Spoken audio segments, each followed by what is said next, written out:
जैसे कि उम्मीद थी नरेंद्र मोदी जी से, अमित शाह जी से और संपूर्ण भारतीय जनता पार्टी से कि वे राहुल गांधी जी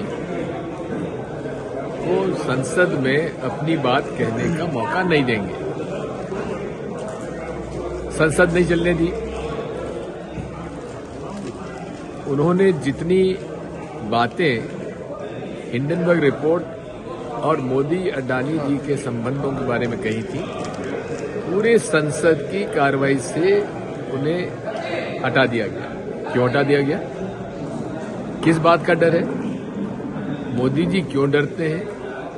मोदी जी की जुबान से आज तक इस विषय पर एक शब्द नहीं निकला। संसद में चर्चा नहीं करने दे रहे हैं, चर्चा नहीं होने दे रहे हैं। आखिर कब तक रोकिएगा? आप संसद में नहीं बोलने देंगे ना, मत बोलने दीजिए। जनता से बीच में जाने से रोकेंगे, वहां भी हम पर केस लगाएंगे, वहां पर भी हम पर झूठे प्रकरण बनाइए। कांग्रेस का एक एक कार्यकर्ता घर घर जाएगा और अपनी बात दृढ़ता से जनता तक पहुंचाएंगे। जितना हम पर मुकदमे बनाने हैं बना लो, लेकिन जिस तरह की कन्विक्शन राहुल गांधी जी की हुई है, आज उनको पार्लियामेंट से डिस्क्वालीफाई कर दिया गया है। अगर राहुल गांधी जी के साथ ये हो सकता है तो देश के आवाम जो नॉर्मल आदमी है, क्या वो इस सत्ता के खिलाफ कुछ बोल सकते हैं? क्या वो भाजपा के खिलाफ कुछ बोल सकते हैं? क्या वो भ्रष्टाचार के खिलाफ बोल सकते हैं?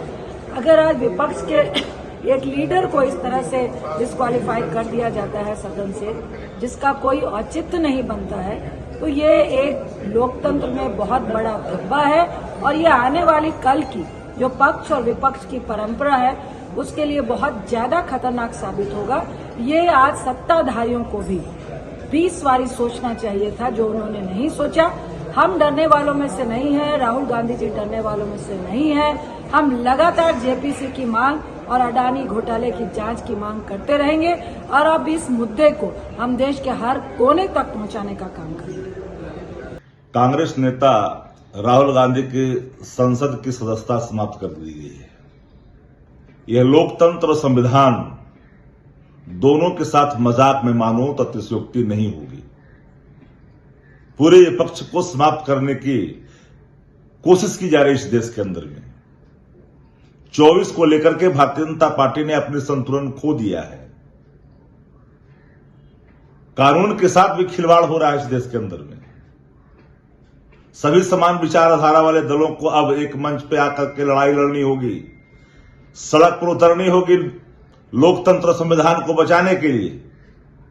इस देश में कभी ऐसे हालात नहीं बनी है कि अब कोई खिलाफ में बोले तो उसकी सदस्यता समाप्त करा दो, उसके खिलाफ एजेंसियों का इस्तेमाल कराओ।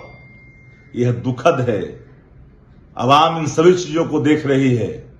सब लामबंद होइए और 24 के लिए सड़क से लेकर सदन तक संघर्ष करने की जरूरत है।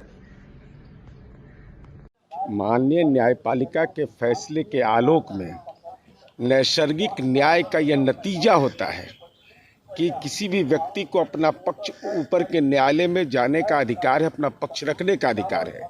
लेकिन देश के अंदर यह कौन सी हुकूमत है कि लोकसभा सचिवालय ने आनन फानन में वैसे व्यक्ति, जिस व्यक्ति का परिवार देश की आज़ादी की लड़ाई से लेकर देश के जमहूरियत की रक्षा के लिए, देश में संसदीय लोकतंत्र की रक्षा के लिए, आतंकवाद के खिलाफ लड़ाई में जिसका बड़ा योगदान रहा हो, तो राजनीति में ईर्ष्या द्वेष के तहत बगैर समय दिए, बगैर कोई प्रतीक्षा किए लोकसभा सचिवालय ने जो पत्र निर्गत करके सदस्यता खत्म करने का फैसला लिया है, ये बिल्कुल ही दुखद है, पीड़ाजनक है और नैसर्गिक न्याय के नतीजा